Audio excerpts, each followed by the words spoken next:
Hello बच्चों, अभी जो मैं क्वेश्चन एक्सप्लेन करने वाला हूँ ये क्वेश्चंस मैंने आर.डी. शर्मा बुक से लिया हूँ और ये क्लास 9 का क्वेश्चन है। चैप्टर्स का नाम है triangle. Now see the questions. अभी देखिए क्या है, A B C D is a parallelogram and is the mid point of side B C. If D and A B when produce meet at F, prove that A F equal to A B. हमको ये prove करना है। तो पहले क्या करते हैं, एक पैरेललोग्राम ड्रॉ करते हैं। कौन सा? A B C D. ठीक है, तो ये मेरा क्या है, एक पैरेललोग्राम है। ए बी सी डी एक पैरेललोग्राम है। इसके बाद बोल रहा है कि and E is the mid point of side B C. तो ई क्या है? एक मिड पॉइंट है साइड बी सी का। इफ डी ई मतलब डी ई इस तरह से, if D E when produce meet at F, तो डी ई को प्रोड्यूस कर रहा है। When D E and A B को प्रोड्यूस कर रहे हैं, तो ये कहाँ पे मीट कर रहा है? एफ में मीट कर रहा है। तो मतलब यहाँ पे एफ हो गया। ठीक है, तो हमको क्या बोल रहा है कि we have to prove that A F is equal to A B, मतलब दिस प्लस दिस होगा। ठीक है, तो ये हमको क्वेश्चंस में दिया हुआ है। तो देखिए, जब ये क्वेश्चंस में दिया है तो मान लीजिए ये एंगल, ठीक है। तो हम क्या करते हैं, गिवन में क्या है, इन ट्रायंगल, कौन सा ट्रायंगल? इन ट्रायंगल डी और C E D and triangle कौन सा? C E D F E B ठीक है। तो देखिए, ये एंगल और ये एंगल मेरा बराबर होगा, यस या no? Angle B E F is equal to angle C E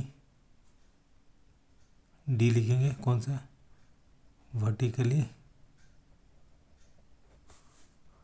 opposite, yes या नो?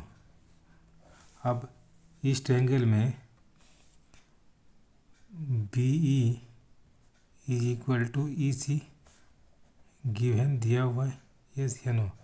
अब देखिए, इस ट्रायंगल में इसको हम मान लेते हैं कुछ, ये एंगल 1 और ये एंगल 2। तो आप लिख सकते हैं angle 1 is equal to angle 2 alternate angle, yes या नो? ये मेरा क्या हो गया? Alternate angle. देयरफॉर ट्रायंगल कौन सा? C E D is congruent to triangle F E B, लिख सकते हैं।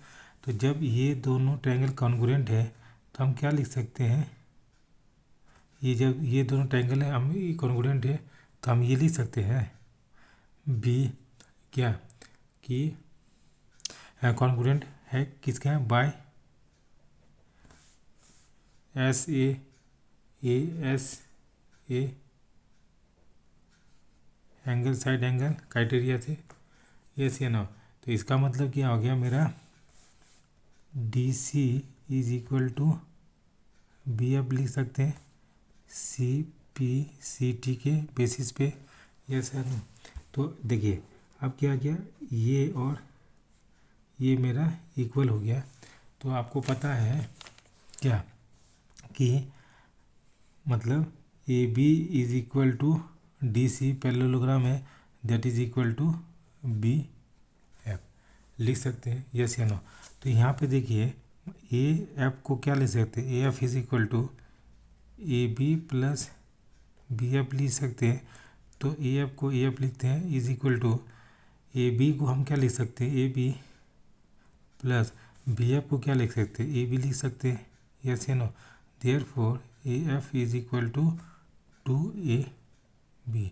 तो मुझे क्या यही प्रूव करना था, A F equal to A B. So this is the solution of this question. Thank you for watching this video and have a nice day.